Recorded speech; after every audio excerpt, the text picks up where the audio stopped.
Hi students, today I am going to teach a reflection of sound. Like light, sound gets reflected at the surface of a solid or liquid and follow the laws of reflection. Students, already in light lesson I taught you the laws of reflection for light. So in this unit we are going to discuss about law of reflection for sound wave. Already you know the laws of reflections. The law of reflection state that the angle of incidence is equal to angle of reflection. The angle of incidence is always equal to angle of reflection. The incident ray, reflected ray and the normal at the point of incidence all are lie in the same plane. So it is also demonstrated by using one experiment that is also given in activity. Take two pipes of same length and arrange them on a table near a wall or metal plate like this. Keep a clock near to open end of one pipe and try to hear the sound of the clock through the other pipe by adjusting the position of the pipe. Now measure the angle of incidence and reflection means the angle of incidence is equal to angle of reflection. Okay students? Then lift the second pipe and try to hear the sound. Now the position of the pipe is changed and try to hear the sound means it will be seen that the angle of incidence is equal to angle of reflection and also you cannot hear the sound. After you change the position of the pipe you cannot hear the sound because here we consider the incident ray, reflected ray and normal of the plane all are must lie on the same plane. If you are changing the position means it is not lie on the same plane, so only you cannot hear the sound. Okay students, so the sound wave is also obey the laws of reflection, that is the angle of incidence is equal to angle of reflection, the incident ray, reflected ray and normal at the point of incidence all are lie in the same plane. So next, the uses of multiple reflection of sound wave. Okay, uses of multiple reflection of sound wave. The first one is here musical instruments, megaphone, loudspeaker, horn and some of the musical instruments such as NADAR'S, trumpet all are designed to send sound in a particular direction without spreading it in all directions. Without spreading in all directions, here the musical instrument it is send the sound in particular direction. In this instrument, a tube followed by a conical opening reflects a sound successfully to guide most of the sound waves from the source. In this instrument, a tube followed by conical opening like this, followed by the conical opening reflect sound successfully to guide most of the sound wave from the source in the forward direction towards the audience. Okay, so next uses, that is a stethoscope. Stethoscope is a medical instrument used for listening to sound produced in the body. In stethoscope, these sound reach doctor's ears by multiple reflections that happen in the connecting tube. Okay, these are the uses of multiple reflection. Next, we are going to discuss about echo. If we shout or clap near a reflective surface like a tall building or a mountain, we hear the same sound again. This sound which we hear is called echo. It constitutes due to the reflection of sound. It is constituted the reflection of sound. To hear an echo clearly, the time interval between the original sound and the echo must be at least 0.1 second. Since the speed of sound in air is 344 meter per second, the distance traveled by sound is 0.1 second is equal to 344 meter per second and 0.1 second is equal to 34.4 meter. So to hear an echo clearly, the minimum distance of the reflective surface should be half this distance, that is 17.2 meter. Next, reverberation. Echoes may be heard more than once due to repeated or multiple reflection of sound from several reflecting surfaces. This causes persistence of sound is called reverberation. The persistence of sound wave is called reverberation. In a big hall or auditorium, to reduce reverberations, the roof and walls are covered by sound absorbing material like compressed fiber boards, rough plaster or draperies.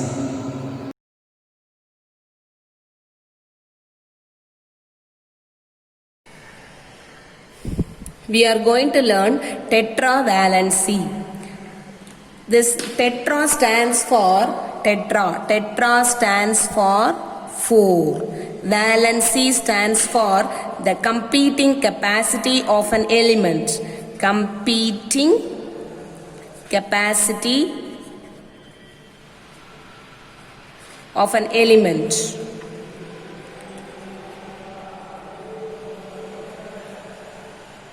Okay, children. So the competing capacity of an element, or even we can say valency, corresponds to the number of electrons that are present in the outermost shell of an atom. Number of electrons present in the outermost shell of an atom. Okay, so this is tetravalency is the topic which we are going to discuss for the element carbon. Carbon has got the atomic number 6. So 6 means that carbon has got 6 electrons. It has got 6 electrons, and the arrangement of these 6 electrons is as 1s2, 2s2, 2p2. So in the outermost shell, see, this is the outermost shell, children. This is the inner shell. See this here 1, no, so it is the inner shell.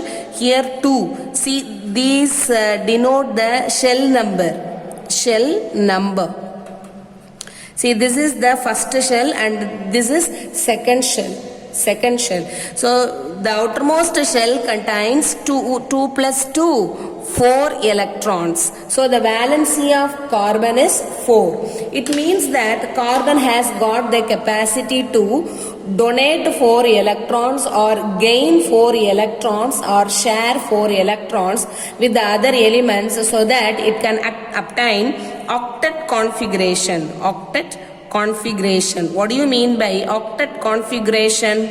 Octet configuration, octa stands for 8.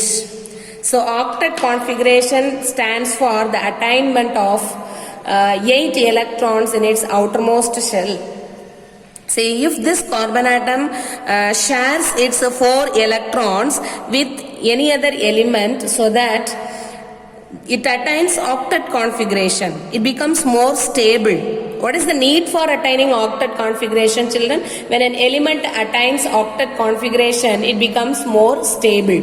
So naturally all the elements, when they combine with the other elements to form compounds, they try to attain octet configuration. So carbon has got a tetravalency. It means that a single carbon must be surrounded by 4 bonds, and all these bonds, see, let us give number for these bonds. First bond, second bond, third bond, 4 bond. So totally 4 bonds, and all these 4 bonds are covalent bonds. What do you mean by a covalent bond? A bond which is formed by the mutual sharing of electrons.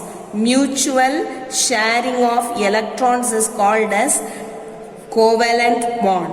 So when carbon combines with other elements, it results in the form, it combines with another element in such a way that it shares its 4 electrons. See, it shares its 4 electrons. 2 plus 2, 4. So it shares, carbon shares its 4 electrons with other elements, so that it attains octet configuration. It becomes more stable with the help of covalent bonds. Mutual sharing of electrons result in covalent bonds. Okay, children? See, let us find out the formula for the compound methane. Methane. Have you heard of methane? It is also called as marsh gas. Marsh gas. Okay, marsh gas. It has got the formula CH4. CH4 is the molecular formula for methane. See this carbon, one carbon which has got the valency 4. It has got the valency 4. It means that it has got 4 electrons in its outermost shell, combines with hydrogen atom which has got only 1 electron in its valence shell. What is the atomic number for hydrogen, children? The atomic number for hydrogen is 1. So it means that hydrogen has got only 1 electron. So the valency of hydrogen is 1. Because it has got only 1 electron in its outermost shell. It has got only 1 shell. Okay. So this is a hydrogen. When they combine, see, similarly, like this 4 hydrogen atoms combine with the carbon to form methane. See, this is carbon. It is surrounded by its 4 valence electrons, and it shares all these 4 valence electrons with the valence electrons of hydrogen atom. See, for hydrogen atom, only 1 electron. Only 1 electron, 1 electron, 1 electron. So here a bond is formed between the valence electron of carbon and the valence electron of hydrogen. So this compound can also be written as CH hydrogen. So this can also be written as CH4. CH4. What is the name of this compound? It is methane. It is methane. Okay, children. So this methane is followed because of the tetravalent property of carbon. Tetravalent property of carbon. See, now we are going to learn about multiple bonds. We are going to learn about multiple bonds. What do you mean by multiple bonds? See, we know that in an organic compound there may be single bonds. There may be single bonds. Sometimes double bonds may be there. Double bonds and also triple bonds. Triple bonds, presence of triple bonds among the carbon atoms. So presence of double bonds and triple bonds is called as multiple bond. Multiple bonds, presence of multiple bonds among the carbon atoms.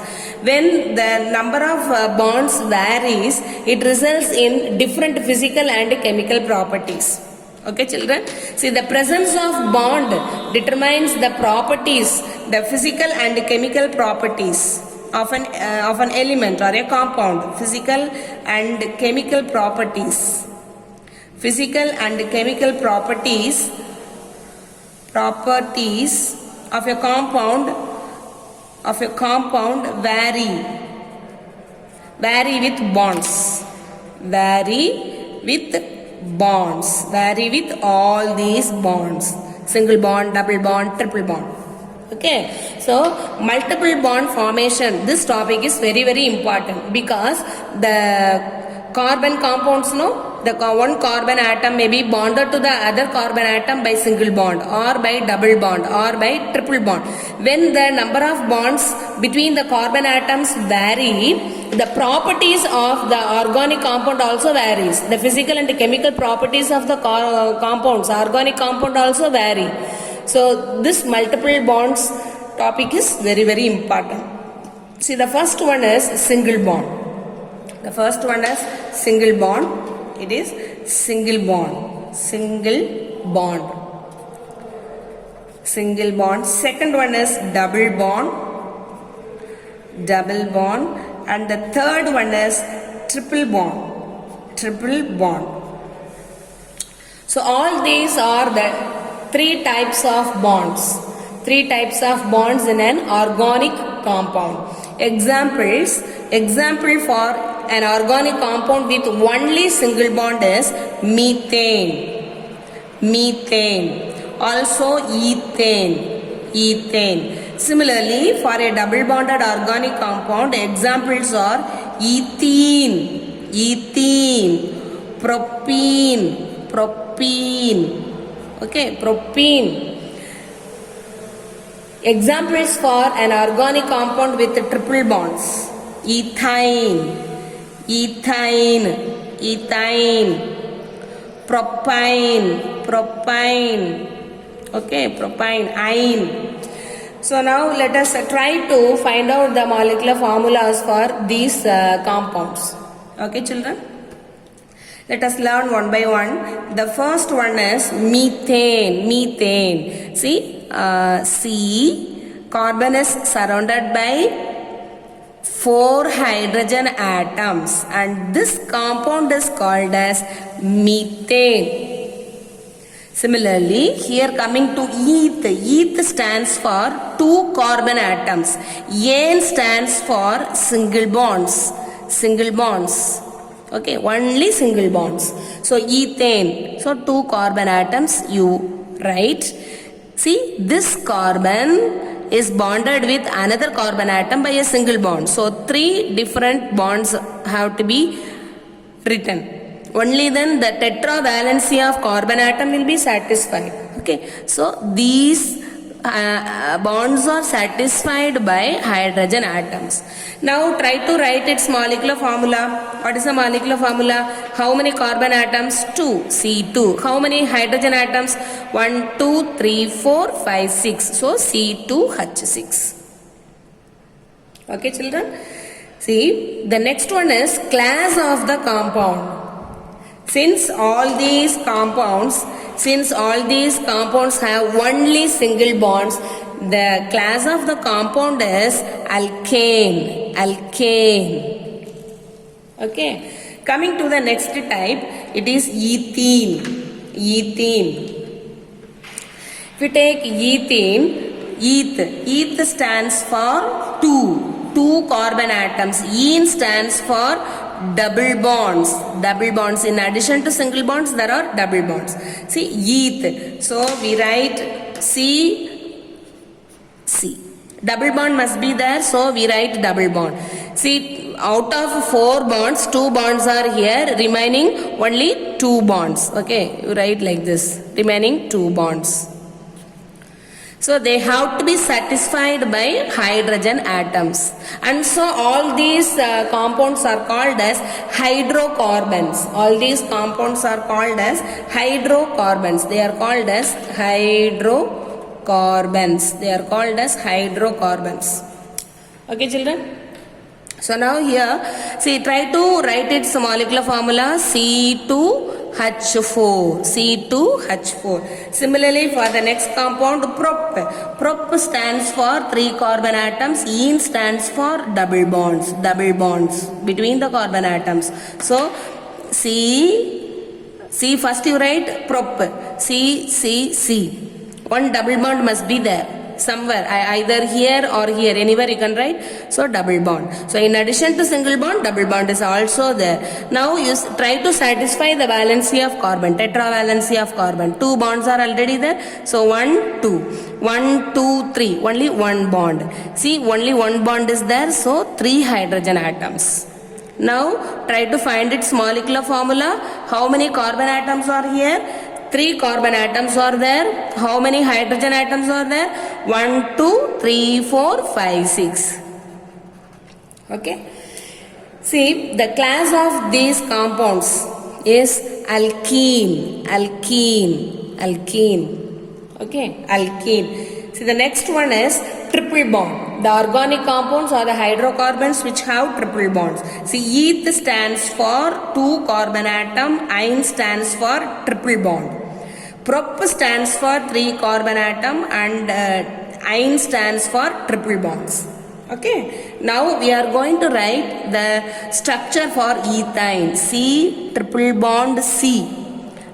Out of 4 bonds, 3 bonds of carbon are here. Only 1 bond has to be satisfied by hydrogen atom. What is its formula? C2H2. Similarly, for propane, 3 carbon atoms. Out of these 3 carbon atoms, any one of the 2 carbon atoms must possess a triple bond.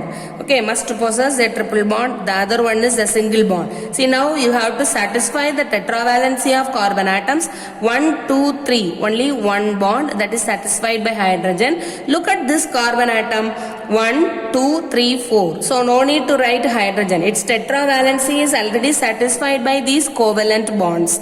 Now coming to this carbon, only one bond is there. So remaining 3 bonds, they have to be satisfied by hydrogen atom. So we write hydrogen atom. Now the molecular formula for propane becomes C3, 1, 2, 3, 4. H4, and this class of organic compounds is called as alkynes. Okay, children, alkynes. So this is about a tetravalency and the multiple bonds of hydrocarbons.